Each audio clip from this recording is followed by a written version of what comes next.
Thank you for calling the Bombas Comfort Line. Bombas make socks, slippers, tees, and underwear made with the highest quality materials. Press 1 for comfort, 2 for style, 3 for donation.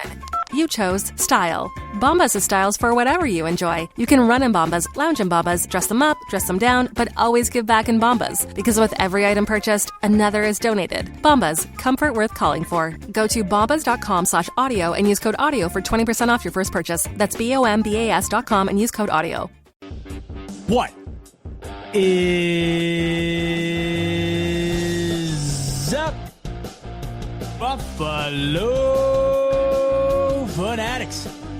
Z-Bot here with you, live on the Buffalo Fanatics YouTube channel on a Monday night. And that, of course, can only mean one thing. It is the smoke break. So good to have you in, fresh off of free agency day one. The free agency frenzy kicked off at noon Eastern this afternoon, and it's been guns a-blazing all across the NFL. A lot of teams got busy. The Buffalo Bills were not necessarily one of them. Let me know in the comments what your thoughts are through free agency day one.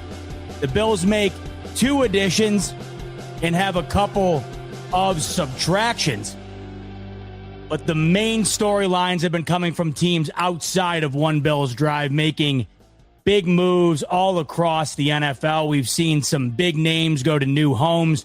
Tua Tagovailoa no longer going to be turning the ball over twice a year to the Buffalo Bills. He's now an Atlanta Falcon. The Miami Dolphins take on $99 million in dead cap to move Tua off the team. So he's on a new roster. Travis Etienne, he's off the Jags. He's on a new roster. Super Bowl MVP Kenneth Walker, he's on a familiar roster to us, the Kansas City Chiefs. Lots of big names being moved. Buffalo Bills, they sit kind of pat on day one. Brandon Beane kind of observing the field here. Maybe we see them get a bit more active as the free agency period carries on throughout the week and, of course, throughout the offseason here. 2 additions, and one was really an addition by subtraction. You had Mitch Trubisky leave the team this afternoon. We'll talk more about that in a second because I hate to see Mitch Trubisky go. He signs with the Titans. The Bills replace him with one of Josh Allen's buddies, a brother from another mother, sharing the same last name, in Kyle Allen. And then the Bills make one addition that's really a brand new addition. Kyle Allen's been with the Bills before, and that is D. Alford, cornerback from the Atlanta Falcons. You might remember D. Alford picking off Josh Allen on Monday Night Football back when the Bills played the Falcons early in the midway point of the 2025 season. Sacked Josh Allen and picked him off right before half. He is the lone addition outside of Kyle Allen that the Bills made on the first day of free agency. In terms of that move itself, D. Alford, find that to be a really financially savvy move by the Buffalo Bills. The Bills need corner depth. Really, they need starting corner depth, guys that are going to be able to actually contribute. And D. Alford can be that. Started for the Falcons last year. Throughout his time in Atlanta, he's played a ton of snaps on the back end, and the Bills are getting him for really next to nothing, up to $21 million, but with the contract details coming out, it's looking like it's going to be a little over $15 million. So you're getting a corner with starting caliber play in a resume, and you're getting them on the cheap. So now you'll join Christian Benford, Max Hairston. Really, it's all going to come down to the health for the Buffalo Bills at the corner position. If we can have a healthy Benford and a healthy Max Hairston, you're feeling really good about what the Bills have there. Obviously need depth, obviously need additional bodies, and they're getting that with D. Alford. So D. Alford, 28 years old, drafted and played his entire career up until this point with the Atlanta Falcons. 3 years, up to $21 million with Buffalo. Like I said, that contract's looking to be about a little over $15 million, $10 million in which is guaranteed. So I think just from a depth move and a financial move, a sound move for the Buffalo Bills. But that's all that they did really today. And we'll see if they continue to be more active throughout the week, or at least active at all. You know, Mike's coming in here. He's saying day one is always a bunch of overpays. And I'll tell you what, we saw some overpays today. I mean, we saw cash being thrown around left, right, and center. What I found to be interesting about today for the Buffalo Bills, it wasn't what they did themselves. But to me, what I found as I watched all these moves be made and I watched money get thrown out like it was being printed by the teams themselves, what I found to be interesting is the amount of contracts that wound up looking quite favorable on the Buffalo Bills end of things while watching other guys sign their contracts on day one of this free agency period. You know whose contract looks unbelievable today? You know whose contract literally looks like an absolute steal? And the irony of the whole thing is that this is a contract that a lot of people did not want the Bills to sign. This is a contract that a lot of people amongst Bills Mafia thought might have been a bit of an overpay. That would be the contract of James Cook. James Cook's contract, as we head into the 2026 season, looks like one of the better contracts that Brandon Beane has ever signed. And I know it was a tumultuous contract to get signed. James Cook holds out for quite some time during the offseason. You're wondering if a deal is ever going to get done. Then when, if you think a deal is going to get done, then you're wondering, well, how much are they going to have to pay this guy? Because as you know, in the NFL, the contracts of running backs are often ones that are considered to be disposable. And you're sitting here wondering, well, what are they going to wind up paying James Cook should they pay him at all? And he winds up inking that deal during the offseason last year for 4 years, $46 million. When you're looking at the running back market now, and we just saw contracts be delved out over the last week here. We saw Breece Hall sign a franchise tag with the New York Jets. We saw Travis Etienne go from the Jacksonville Jaguars to the New Orleans Saints. Kenneth Walker goes from the Seattle Seahawks to the Kansas City Chiefs. After all these moves have been made, James Cook, based on average annual salary, is now the 10th highest paid running back in the NFL. This is the same running back that just won the rushing title a year ago and is unarguably coming off of his best season to date. Coming off of a season where he really was better than any other running back in the NFL. And each year you've seen progression. 2023, a little over 1,100 yards, 2 touchdowns. 2024, a little over 1,000 yards, 16 touchdowns. And in 2025, over 1,600 yards and 12 touchdowns. And he is now barely in the top 10 in terms of highest paid running backs in the NFL. It's amazing to think that less than a year ago, this was one of the most divisive contracts in the history of Buffalo. And as you sit here today, it looks like one of the best contracts you could have ever signed. And you look at who's above him right now in terms of money made per year. You look at who's making more than him right now. I mean, for starters, Alvin Kamara, him and Travis Etienne, roughly making the same amount of money, and they're both on the Saints' books. You're looking at Travis Etienne, you're looking at Breece Hall, you're looking at Kenneth Walker. These are the most recent signings at that position. James Cook's better than all of them. So, for as much as we get on Beane, and rightfully so at times, over the last year, he's given us plenty of reasons to question what exactly is going on over at One Bills Drive. We got to highlight the positives, and there are many, and this certainly is one of them. This is a glowing positive on Brandon Beane's resume. When you factor in how difficult of a signing this was, how long it took, James Cook holding out, no player had ever held out under Brandon Beane, and you were wondering how this was going to go. And then once he signed, I think everyone was kind of wondering, well, now that he's signed, is the production going to dip off? We've seen this in the past. Guys get their bag and it's not the same. The Bills got the absolute opposite of that outcome. They signed James Cook, now at $11.5 million per year. He goes out and becomes the best running back in the league in terms of statistics, and now ranks out as the 10th highest paid running back in the NFL.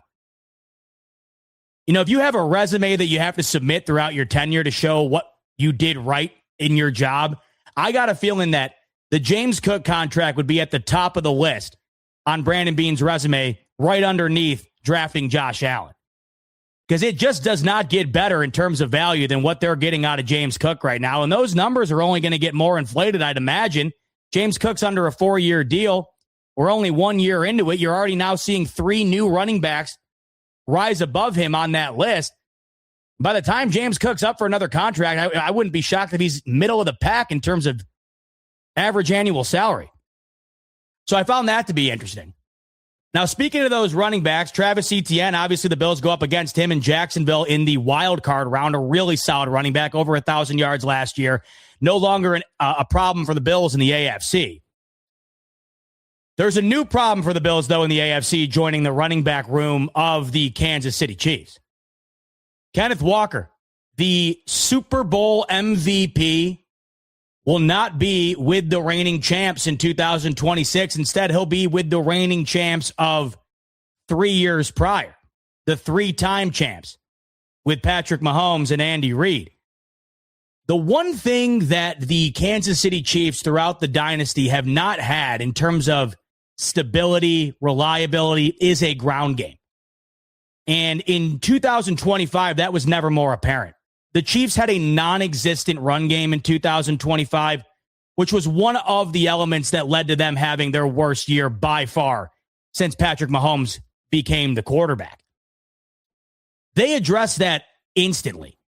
And the Chiefs are in this interesting period where they have now lost their top players in their secondary on defense. And we saw Trent McDuffie sign a generational contract with the LA Rams. You saw the Chiefs extend Travis Kelce for 1 more year, which I was shocked by the way, because I thought that it was just time for Travis Kelce to hang it up. I was getting that vibe. Weren't you? Wasn't everybody? But they're keeping him around for 1 more year. I believe this is year 14 for Travis Kelce. And I feel like he wouldn't come back another year if he didn't feel like they had a chance to go and do something yet again. I just don't know why he would. What more does he have to prove? And it makes you wonder how soon Patrick Mahomes is going to come back from his season-ending injury at the end of the year. I'm starting to think, based on the moves the Chiefs are making, that he could be back sooner than maybe people thought at first. But the Chiefs are in this weird period right now where they lose Jalen Watson and they lose Trent McDuffie, yet they add Kenneth Walker, the best running back that they'll now have under Patrick Mahomes during his career in Kansas City. They bring back Travis Kelce for 1 more run. And then here's the kicker here. The Kansas City Chiefs now have 2 first-round draft picks. They acquired their first-round draft pick of the LA Rams in that Trent McDuffie trade. They also have the 9th overall pick, just based on the fact that they had a bad year. So the Chiefs are they're in a spot right now where you're wondering if they're going to immediately ascend back up to where they were. And I'm not saying that means the 1 seed, but this idea that the Chiefs are just gone, this idea that they could replicate what they were a year ago, that seems very unlikely. And I feel like the Kenneth Walker signing is a signal that this team is not going to sit on their hands in 2026 and wait around for Mahomes to be fully healthy. There was this rumor going around, or at least an idea being tossed around, that maybe the Chiefs just mail it in 2026, let Mahomes take his time getting back, and they'll rebuild things going into 2027. Bringing back Travis Kelce for another year, 2 first-round draft picks, and now signing Kenneth Walker, That to me does not signal mailing it in going into this upcoming season. If anything, it signals to me the opposite. Then again, however, you do move off two top players in the secondary, an All-Pro and Trent McDuffie, most notably. So I'm interested to see what the approach is going to be for the Kansas City Chiefs going into this upcoming year, where it feels like they're trying to stack up on offense, yet on defense it seems like the opposite. But I don't think you make Kenneth Walker the fourth highest paid running back without thinking that you're going to be putting him to use immediately and trying to get back to where you were not that long ago.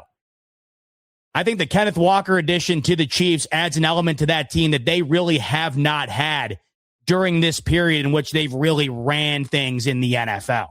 And I've seen some people criticize this move. Kenneth Walker's not the best pass catching back, not the best pass blocking back. I keep seeing him being criticized for splitting time with Zach Charbonnet. I feel like it's a luxury to have the ability to split time with running backs. When you have two really good running backs, why wouldn't you use both? Clearly, because the Seahawks have as much money to spend as anybody. If they felt they weren't going to be able to succeed with Zach Charbonnet, they would have paid Kenneth Walker. They had the money to do it. I think this tells you they think that they're fine with Zach Charbonnet. And so I don't see this to be some sort of knock on Kenneth Walker. I just think it's a benefit to the Seahawks for having two guys that are starting caliber running backs. But this is a move by Kansas City that I think signals to the league that we're not going anywhere. And this is just something they haven't had. I mean, sure, they've had their spurts. They've had, their spurts with Pacheco and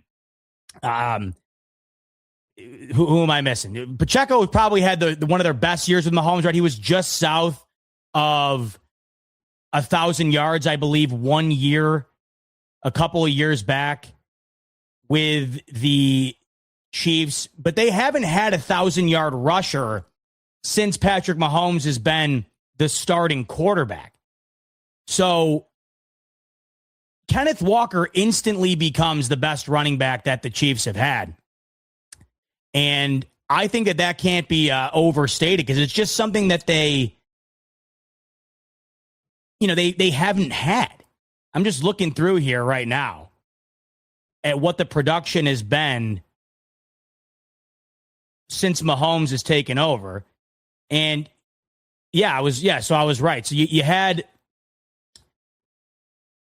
the best year under Mahomes was Isaiah Pacheco in 2023. He was about 65 yards shy of 1,000 yards.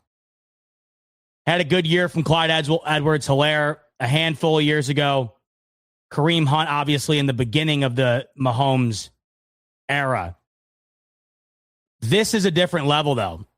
And I just find it to be one of the more sizable signings for really all day today. Really, I think this was probably the best signing of the day in terms of what I find to be immediate impact for a top tier team. Seeing Kareem Hunt's name mentioned, yes, obviously Kareem Hunt was the running back for the Chiefs the last 2 years. 728 yards in 2024, 611 yards a season ago. So you're getting a massive upgrade here with Kenneth Walker. Now it's going to be interesting to see what the Chiefs do on defense, having to fill those holes that they have now lost. Maybe that's where the 2 first-round draft picks are dedicated to. But I found that the James Cook contract, one of the things today that I found to be awfully interesting and really look good on Buffalo's part after the money we've seen given out here to Breece Hall, Travis Etienne, Kenneth Walker. Now, if you think James Cook looks like a steal, well, then what the hell does Connor McGovern look like? Connor McGovern right now looks like he's playing on a charity contract for Buffalo, and he just signed it less than 48 hours ago. Unbelievable the value that Connor McGovern looks to be for Buffalo, literally 2 days removed from signing an extension with the team. And that's because Tyler Linderbaum completely reset the center market with the Raiders in a fashion that I've never seen before. Tyler Linderbaum literally doubled the center market in 1 day.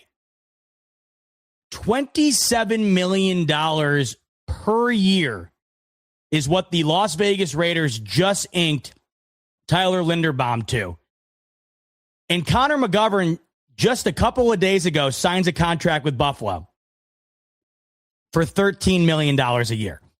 So it's not hyperbole when I say that within the same week, Connor McGovern, who's not some scrub, that's the thing. Is he Tyler Linderbaum? No, but Tyler Linderbaum is the best center in the NFL. Connor McGovern is one of the best centers in the NFL.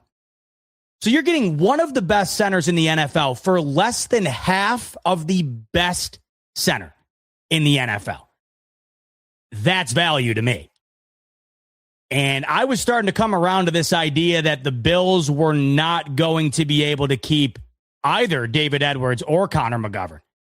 The fact that they not only kept Connor McGovern, but are now getting him for what is half of the top of the center market is quite incredible, seeing that these contracts were signed within days of each other.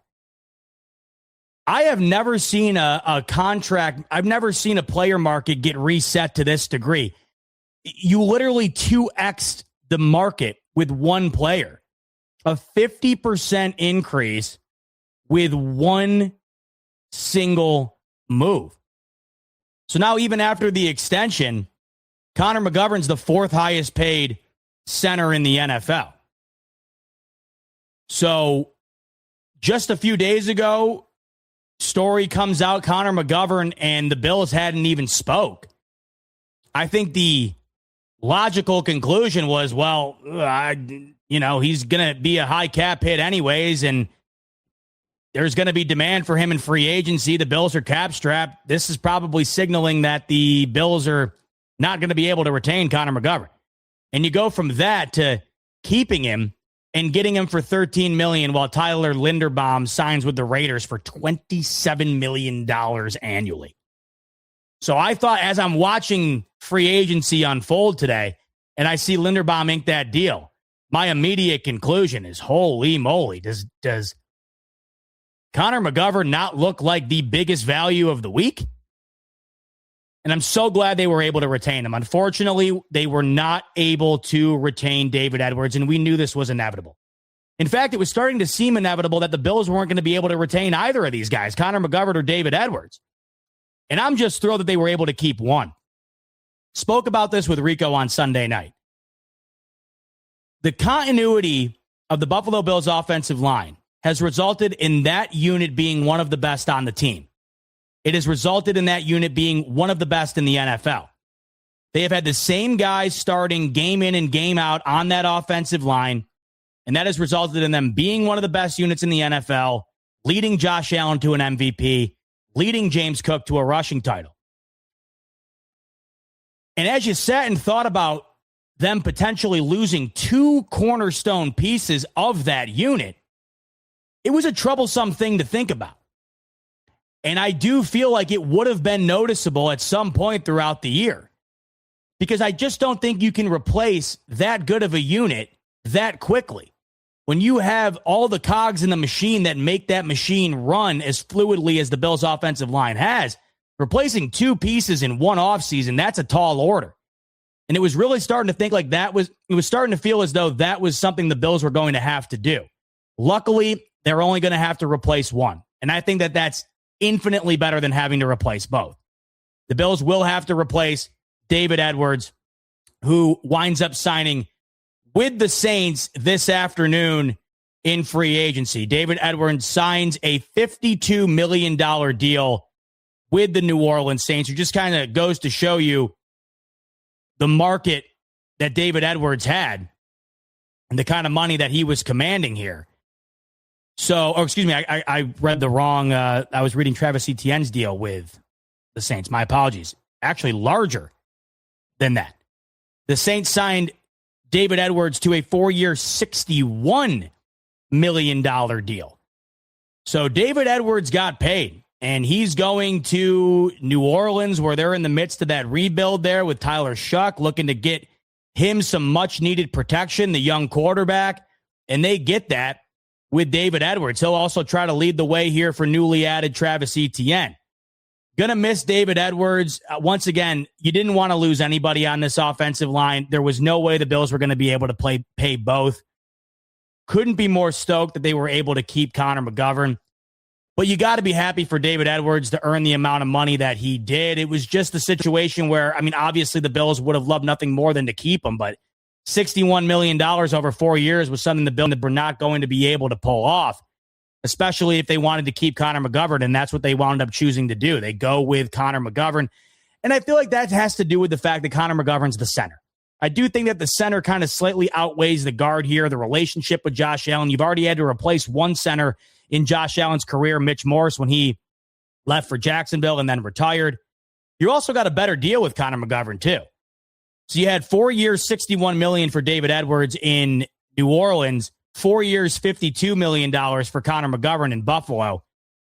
$9 million less is no small difference with what the Bills are trying to do currently. So my whole takeaway on this is it's sad to see David Edwards leave, but the consolation prize here is that you only had to lose him and not both him and Connor McGovern. Wishing David Edwards the best in New Orleans. I saw a comment down here that I had to address with my man Koala. Koala says, "Bot, you got to beat these Chiefs allegations. You always got something positive to say about them." Well, you know what, Koala? God forbid I had something positive to say about the modern day dynasty. You know, God forbid I had something positive to say about the team that has ruined our lives year in and year out for the last half-plus decade. God forbid I had something positive to say about this team that took the baton from the New England Patriots and immediately became annually the best team in the NFL. They had a terrible year last year. And listen, I think you're well aware more than anybody, Koala. You always are stopping by the show. You know nobody wants to see the demise of the Kansas City Chiefs more than your friend Bot. But I got to give credit here because I do think that this is a move that was necessary because it just felt like they were too reliant on Mahomes to make magic. As much as Josh Allen and the Bills are criticized for being too Josh Allen reliant, the Chiefs had become far too Patrick Mahomes reliant. And look what that resulted in. The worst year that they've had, Mahomes not nearly as good as he was in previous years as a result. He ends up getting hurt, I feel like, because of the amount he had to overexert himself each and every game. They needed a run game. I'm not necessarily, I'm not trying to wax poetically about him. I'm just giving credit where credit's due because I think it was a necessary move. And this is a team that you got to keep an eye on. Now, people are looking at this the other way. John saying here that it's a panic move by the Chiefs. Maybe so. I don't know if I'd say panic move. I mean, you're looking at the Super Bowl MVP here coming off of his best year. And we now see what the running back market is. This is what they were going to have to pay. You just saw Travis Etienne essentially get the same amount of money. So it's kind of like what people were criticizing the Bills for with DJ Moore. People were saying that it was a panic move by Brandon Beane, but my counter to that is like, what do you really want him to do? The market's the market. Did you see what Alec Pierce got paid today? I mean, this is just what the market is. Does it look like desperation or a panic move when you're giving up a lot of money and whatever else potentially? But then when you take into consideration everything else, I just don't think it looks that way. Breece Hall gets hit with the tag. That's over $14 million. Travis Etienne, he signs with the Saints. And he's getting $13 million. So you're getting the Super Bowl MVP for $1 million more than Travis Etienne. I don't think it's that much of a desperation type move. I think it was a necessary move. They had one of the worst run games in the NFL a season ago. And I really do think that played a part in not only the Chiefs having their worst year, but it played a part in Patrick Mahomes kind of being on the decline because he just didn't have anything else. I mean, look at how much the Bills have been able to overcome the lack of wide receiver options just because of the run game that they have. The Chiefs are as limited at wide receiver as the Bills are. It's just they don't have a run game. And you saw what that looked like.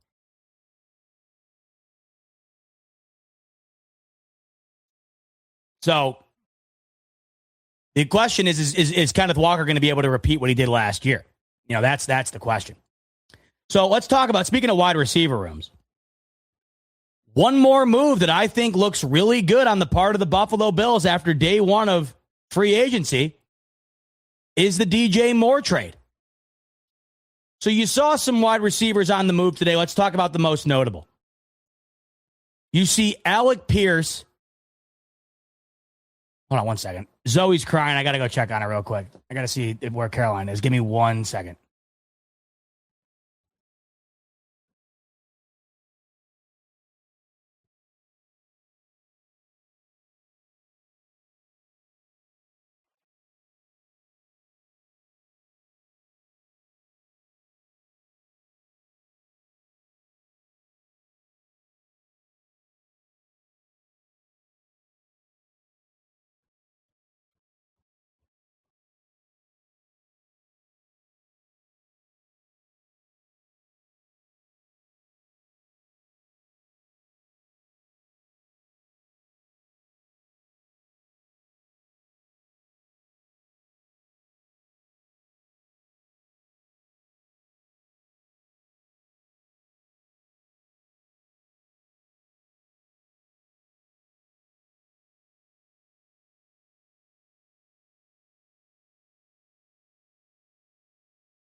When Daddy Duty calls, you got to answer the call. Buffalo Fanatics, what's going on? This is Pierre the Kingpin, and I wanted to talk to you today about Cigars International, which is the ultimate destination for premium homemade cigars. Known as the industry leader, Cigars International offers the largest selection, unbeatable prices, and a customer service experience that's second to none. Whether you're new to cigars or a seasoned vet, Cigars International makes enjoying cigars easy, approachable, and fun. Cigars International is the go-to retailer for all things cigars, with the biggest selection of premium homemade cigars available anywhere. Cigars International offers unbeatable deals and discounts, making it easy to stock up on your favorite or try something new without breaking the bank. With fast free shipping and their 100% satisfaction guarantee, you can shop with confidence knowing that Cigars International stands behind every order. They have good relationship with vendors that helps provide great low prices. Whether you're new to cigars or a seasoned pro, Cigars International makes it easy to find the right cigar with helpful guides, staff reviews, and expert advice. It's not just about cigars. Cigars International also offers a wide range of accessories and more to elevate your smoking experience. Check out the great deals every day at cigarsinternational.com. That's cigars, CIGARS, international.com. Use code FANATICS at checkout for 20% off your order of $50 or more, plus free shipping. Or visit www.cigarsinternational.com/fanatics, and the discount will automatically apply. Again, use code FANATICS at checkout for 20% off your order of $50 or more, plus free shipping. Or visit www.cigarsinternational.com/fanatics, and the discount will automatically apply. Poor Zoe. Trying to get some sleep. She probably hears Daddy in the background yapping up a storm when she wakes up crying. But she's all good. Mommy's got her now. Okay. So let's talk about the wide receiver room. Once again, one move that I thought looked really good after day one of free agency was the Bills trading for DJ Moore. So at the time, it looks as though it's a little rich for some. Second round draft pick, right? Over $60 million guaranteed money going into 2028. DJ Moore, he'll be 31 years old. Well, let's take into consideration what we saw in day one of free agency and kind of take into perspective how DJ Moore falls within that. Alec Pierce re-signs with the Indianapolis Colts. And my God, this guy just got the bag of a lifetime. He just secured the most money that a wide receiver has ever gotten in the history of NFL free agency. 4 years, $114 million, comes out to right around $30 million per year. It gets even crazier when you factor in other teams outside of Indianapolis and what they allegedly were willing to pay to pry him from Indy. It was reported that apparently the New England Patriots offered, let me just make sure I get this number correct, because when I saw this, I couldn't believe it.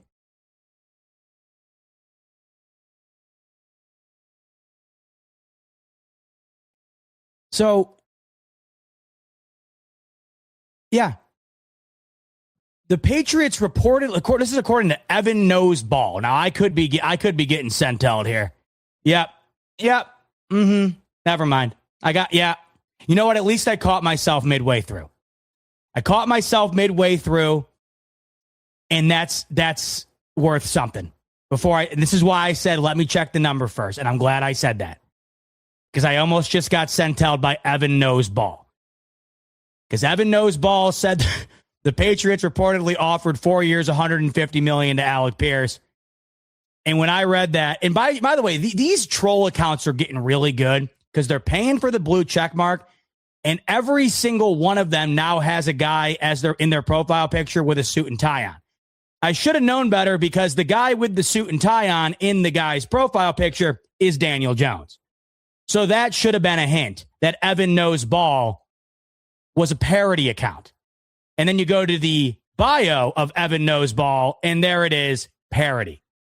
I hope so. I was hoping to God that was a parody because that would have been a parody of a contract offer.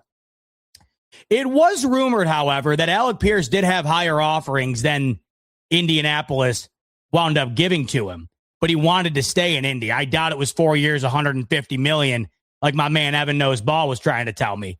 But either way, a bag. So Alec Pierce, he secures the most money a wide receiver has ever gotten in the history of NFL free agency. And look, Alec Pierce, I really like him, and he was somebody I was hoping the Bills would be in on. After I saw the money paid, I'm glad that they weren't.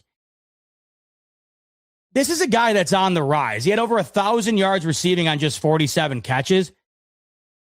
But he's been with the Colts for 4 years. He's never had a 50 reception season.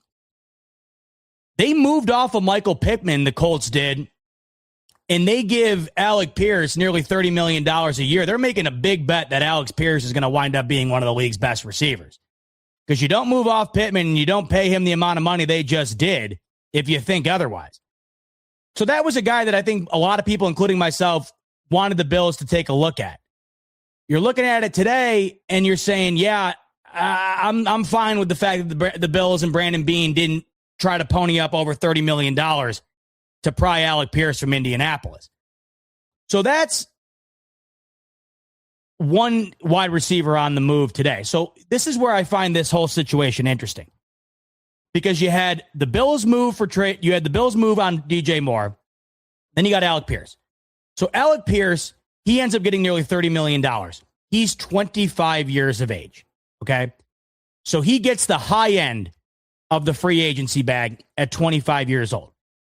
Then here comes Mike Evans. Still can't believe Mike Evans is not going to be a Tampa Bay Buck. I just figured he was going to retire in Tampa Bay. He is synonymous with the Buccaneers. The guy's pretty much done everything. His streak of 1,000-yard seasons is absolutely insane. He won a Super Bowl with Tom Brady. I don't know what else there is to prove, but when you got teams like the Niners waving $20+ million a year in your face, hard not to say yes to it. And that's exactly what Mike Evans wound up doing. So Mike Evans, the other big name at receiver that will be on the move and is joining a new team in free agency, the San Francisco 49ers are the team that makes the move on Mike Evans. So once again, you have Alec Pierce, 25 years of age. He gets nearly $30 million per year. You got Mike Evans, who will be 33 years old by the time the season starts, and he's going into year 12. He ends up getting roughly $20 million per year. And then here comes DJ Moore. So DJ Moore He's 28 years old. He's getting right almost dab in the middle in terms of money per year that Alec Pierce is getting on the high end and Mike Evans is getting on the low end. And I feel like this is all correlated. The young wide receiver with the most upside gets the most money in Alec Pierce. The veteran going into year 12, 33 years old, gets the least amount of money in Mike Evans. And then the player who is a vet, proven, middle of the pack there in terms of that age, he gets the middle of the pack type of money. With all this considered, I think it makes sense how it all went down for DJ Moore. You saw Mike Evans get $20 million. And one of the big criticisms of Brandon Beane has been bringing in older guys who are at the end of their run in the NFL. That is to a T what Mike Evans is. Could he still be productive in San Francisco? I mean, why not? Going and playing in the Shanahan offense, he could be incredible. It doesn't change the fact he's going into year 12. 1,000 yard season each and every year up until last year. But I feel like if Mike Evans was the big move for Buffalo, the immediate criticism would have been the age, and he's also coming off of a season-ending injury. And I think that those criticisms would have been fair. And $20 million a year is a lot to put up for somebody that is at that stage of his career. Meanwhile, Alec Pierce, $30 million a year, that's a lot to put up for a guy that definitely has upside, definitely seems like he's trending in a direction towards being a really high-end wide receiver, but hasn't had a 50 reception year yet. Is that the gamble you want to take? Then there's what the Bills actually did. Traded for DJ Moore, paying that mid-$20 million a year range. Getting a guy who has had multiple 1,000-yard seasons, multiple years as a wide receiver one, multiple years as the top target. I think Brandon Beane giving up that second-round pick to avoid having to get into a bidding war over Alec Pierce or Mike Evans or, hell, even DJ Moore should the Bears move off of him. I think that wound up being the right move. You were never going to get a player at wide receiver better than DJ Moore with pick 60 in the draft. You weren't going to do it. Brandon Beane essentially exhausted pick number 60 in the second round in order to avoid having to get into a situation where you're trying to bid over $30 million for Alec Pierce or you're trying to bid over $20 million for Mike Evans. You watched Mike Evans get moved. You watch Alec Pierce get his bag from Indianapolis. And I feel like the takeaway, for me at least, was that the DJ Moore move winds up looking a bit more sound after all that was said and done. I didn't really, the criticism about the money with DJ Moore, I mean, I get it, and it's because of the Bills' track record as of late. Curtis Samuel, Elijah Moore, Josh Palmer, Amari Cooper. Like, I get it. Is this going to be yet one more guy at wide receiver, the savvy vet that Beane unloads the brink trucks for and got nothing to show for? I get it, but I just think this is different. I think it's different because DJ Moore is at a different stage of his career and is frankly a better receiver than all those guys were when they were brought to Buffalo. My other thing here, too, is I just don't know what those who hate the DJ Moore move wanted Brandon Beane to do. You just saw what went down in the first day of free agency. You saw Alec Pierce get $30 million. You saw Mike Evans get around $20 million. What did you think you were going to get DJ Moore for? $12 million and a bag of chips? It wasn't going to happen.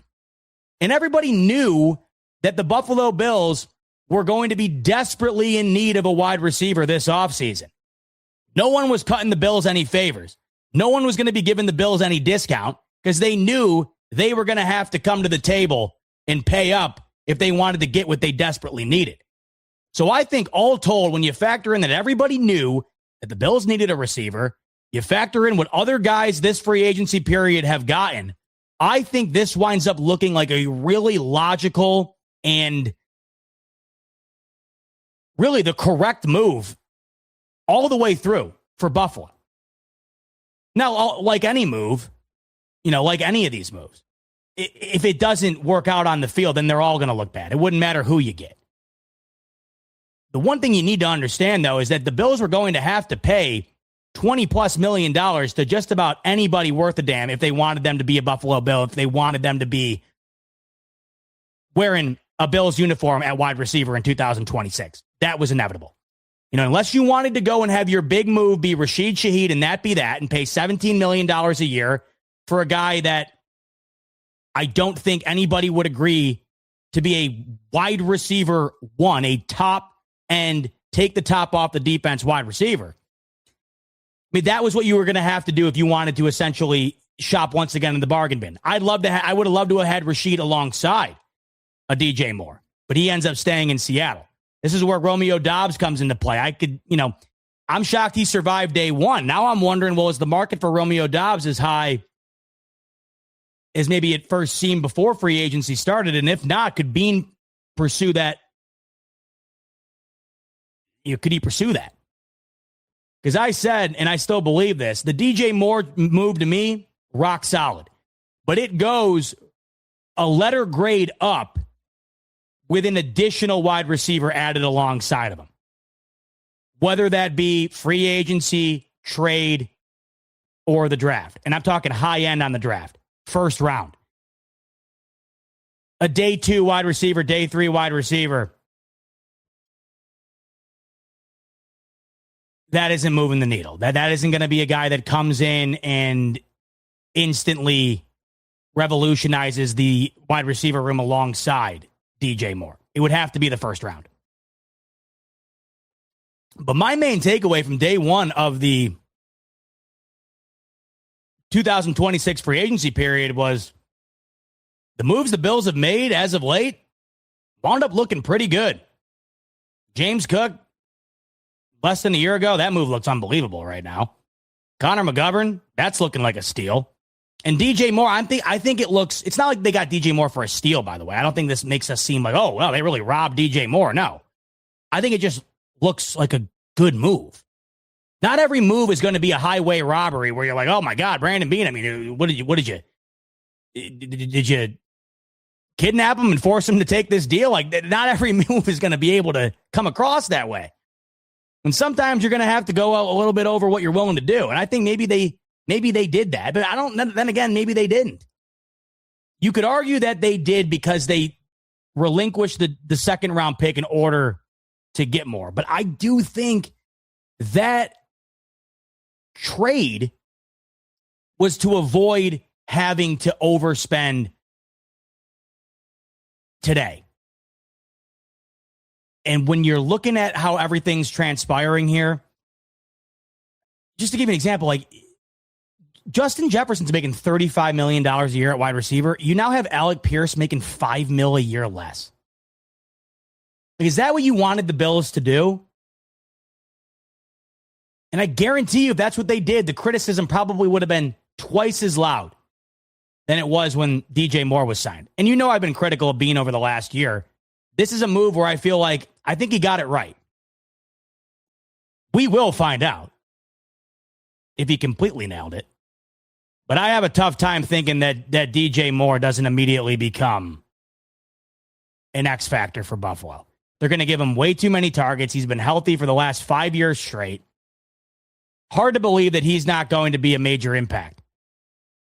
And I think for the value they got him for, it all makes sense when the dust is settled here after seeing what Evans got, after seeing what Alec Pierce has gotten. One other guy the Bills move on from, unfortunately, a guy I think we all loved, Reggie Gilliam. Reggie Gilliam, no longer a Bill, and it makes it 10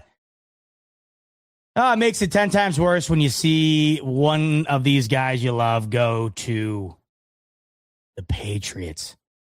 That's exactly what Reggie Gilliam is doing. Reggie Gilliam, been with the Bills since 2020. Last year was his sixth year with Buffalo. Will no longer be a Buffalo Bill. He will be a division rival now. He joins the New England Patriots. And that was one of the other departures today. So you saw David Edwards leave. You saw Mitch Trubisky leave. You saw Reggie Gilliam leave. Mitch Trubisky, that departure, I hate to see it, to be honest with you. So Mitch Trubisky is now joining the Titans. He will be serving as a backup for the young Cam Ward. I always felt somewhat comfortable having Mitch Trubisky as the backup. It goes without saying, in Buffalo, if Josh Allen's out, well, it's over. Point blank. There's really no other way to put it, and it's not worth even elaborating on anything other than that. Josh Allen's out, done.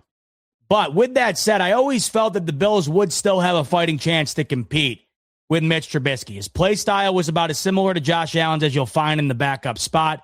It's a guy with starting history, playoff history, athletic, big arm. I just thought he simulated Josh Allen's play style about as well as you could for a backup.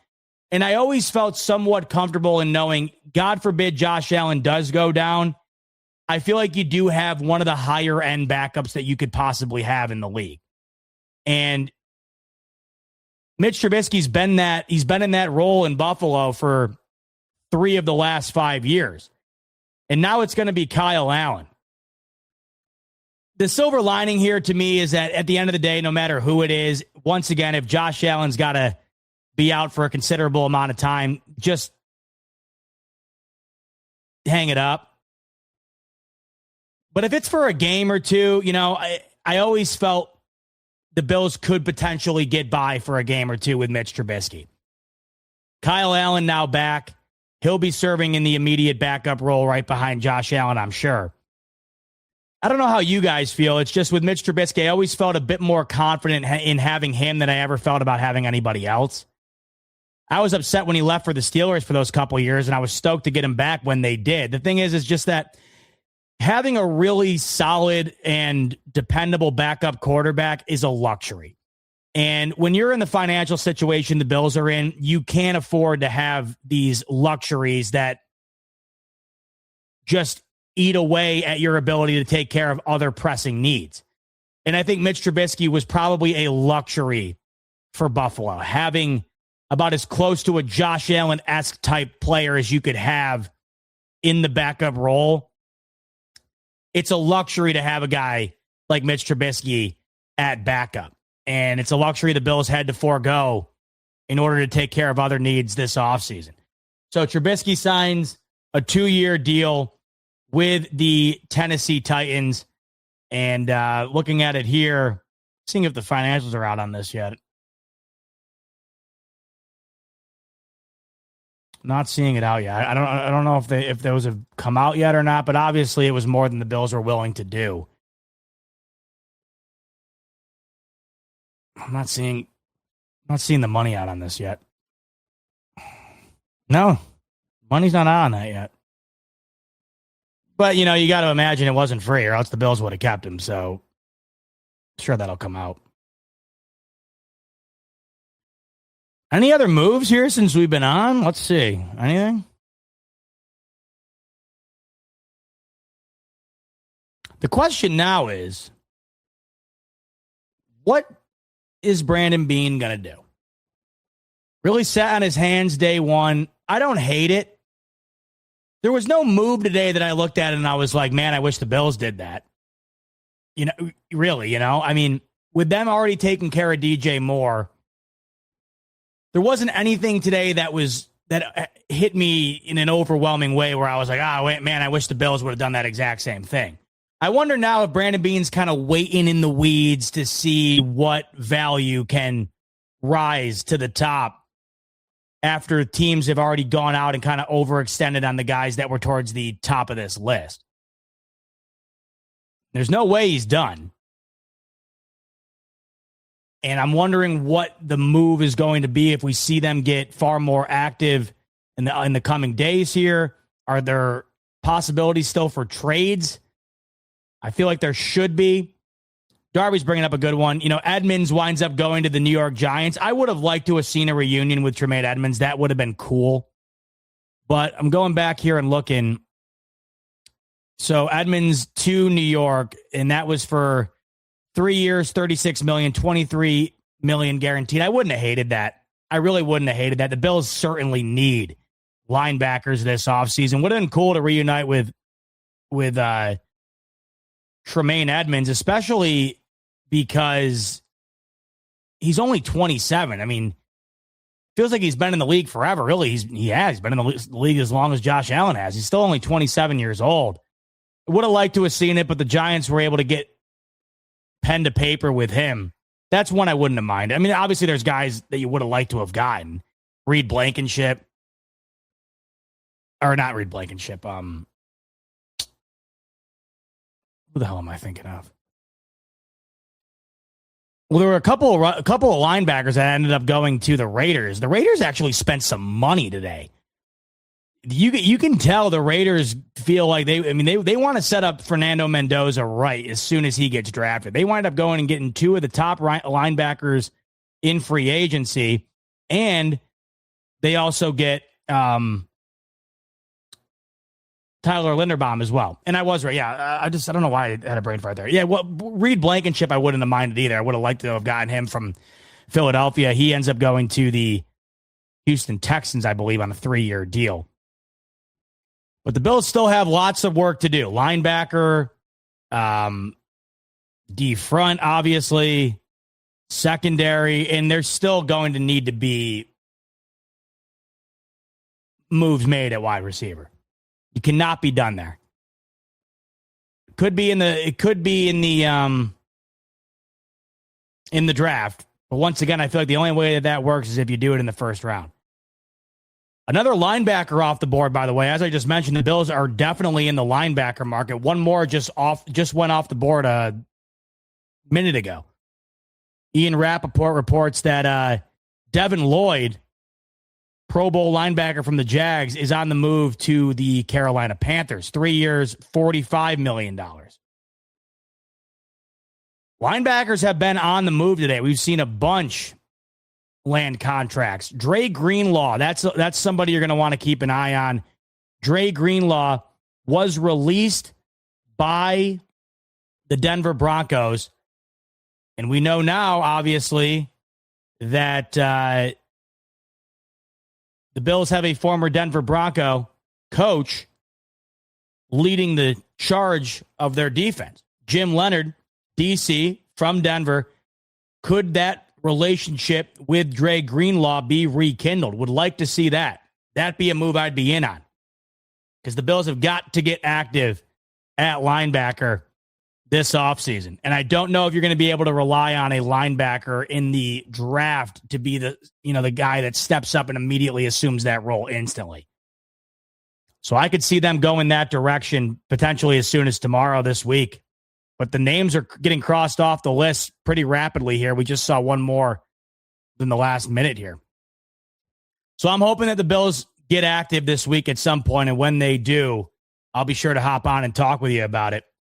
But as of now, that's day one in the books. Bills lose Mitch Trubisky, Reggie Gilliam, David Edwards, and going to be interested to see what the approach is over the next couple of days and how they end up filling holes that I just don't know you're going to be able to take complete care of in the draft. Well, you lose Mitch Trubisky, you lose David Edwards, you lose Reggie Gilliam, you gain D. Alford, you gain Kyle Allen, and that was day one of free agency for the Buffalo Bills, and I can't wait to see what day two has in store for us tomorrow. Can't wait to see what the upcoming week has in store for us. But for tonight, that's going to do it. Nearly an hour in the books, fresh off of day one of NFL free agency, and looking forward to talking more about it with you throughout the week as more crazy headlines start to develop within the NFL. Appreciate each and every one of you stopping by tonight. Nearly 2,000 of you here on a Monday night. Before we sign off, a couple of super chats to get to. Jay Ham kicks us off. After the AP contract, how should we view the DJ trade? Because now it looks like a steal compared to Pierce. Probably the smartest thing Bean did. How about that? We touched on that, Jay Ham. I wouldn't say steal, but what I do think the DJ Moore contract looks like now, after seeing Alec Pierce's deal, after seeing Mike Evans' deal, I do feel like it was the fair deal made. I do feel like it was the correct move made. And I feel like the Bills did not get fleeced here like I've seen people try to sell you on. I don't think the Bills got fleeced by any means. I think that they got pretty much fair market value on DJ Moore. You were never going to get a guy that was going to come in and be an X factor for anything less than essentially what they paid or right around it. So I really do think that they wound up getting that. I do think that deal wound up being the right move. And it'll only end up being the right move in a solidified way if he ends up being the guy that they just traded for him to be. But as you sit here right now in your offseason GM chair, I just think that with the dust settled here, the Bills made the correct move in getting DJ Moore, and the way that it went down is not nearly as bad as I think a lot of people were trying to make it seem to be when it happened. Money Mitch, the lead roster. But if you had your pick of a free agency move that is still possible, what would you do? If you were to avoid a move, what would that move be? BF is the best channel on YouTube. Zeba is the best dad in history. Talk to him, Money Mitch. Appreciate you, my brother, as always. Really, really appreciate you. Man, if I had a pick of a free agency move right now, Trey Hendrickson. Trey Hendrickson would absolutely be my pick of the litter. He was not moved on day one. He was not moved on day one. In fact, the Bengals added an additional edge rusher on day one. And Trey Hendrickson was not moved. The Bengals signed Brian Cook. And no, excuse me, they signed they did sign Brian Cook, but they signed Boye Mafe. So when I saw that movement, when I saw the Bengals sign Boye Mafe, I'm wondering, well, is that to go alongside of Trey Hendrickson, or is that because they know Trey Hendrickson might be on the move? Trey Hendrickson would be my choice. I would also like to have Romeo Doubs as well. He survives day one. Shaheed was the other name linked to Romeo Doubs in terms of two guys in free agency that the Bills could potentially move on. He stays with Seattle, and I think it wound up being around $17 million. Can the Bills get Doubs for like mid-teens? That's something they'd be able to pull off. Once again, I think that immediately elevates what the DJ Moore trade looks like. But Trey Hendrickson, if I got my pick of the litter, Money Mitch, that would be the way I would go. Would love it. Would make me feel a lot better about the Ravens getting Max Crosby. And then what would be a move that I would not want?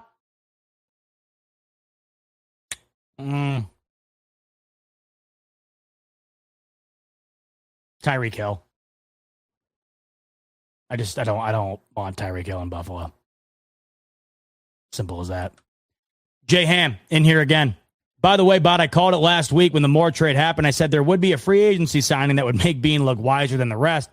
Mike Evans and AP contracts look insane. You know, I think you're right, Jay Ham, and I had seen this from people as well, where they're like, well, let's see what free agency brings us, and let's then evaluate the DJ Moore trade from there.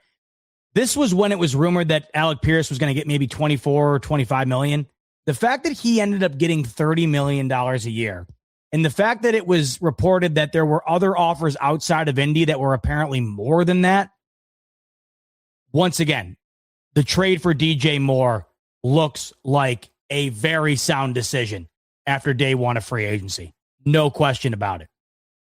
Keep the ball rolling. McGovern looks like a hell of a move. DJ Moore looks like a great move. And I know it's about a year removed, but I just can't get over how great of a move James Cook's contract continues to look. So keep the momentum going. Hopefully the Bills get busy throughout the week here. I'll get busy with you guys right here on the Buffalo Fanatics YouTube channel talking about it once that goes down. But in the meantime, that's an hour in the books on a Monday night. Free agency day one in the books. Looking forward to talking about what is to come in the coming days with you as it all unfolds. Nearly 2,000 of you in the building. Appreciate each and every single one of you. We'll talk soon. Much love, as always. And go Bills. You're a pro at running your life, at committing to your workout, at showing up every day. At Bombas, we're pros too. Pros at making socks. Our sport assortment has specialized socks for whatever sport you're committed to. Running, hiking, golf, Pilates, and so much more. Made with sweat-wicking yarns, blister-fighting details, and targeted arch support. Bombas Sport is pro-level socks from the pros of socks. For another pro, you. Go to bombas.com/audio and use code audio for 20% off your first purchase. That's bombas.com and use code audio.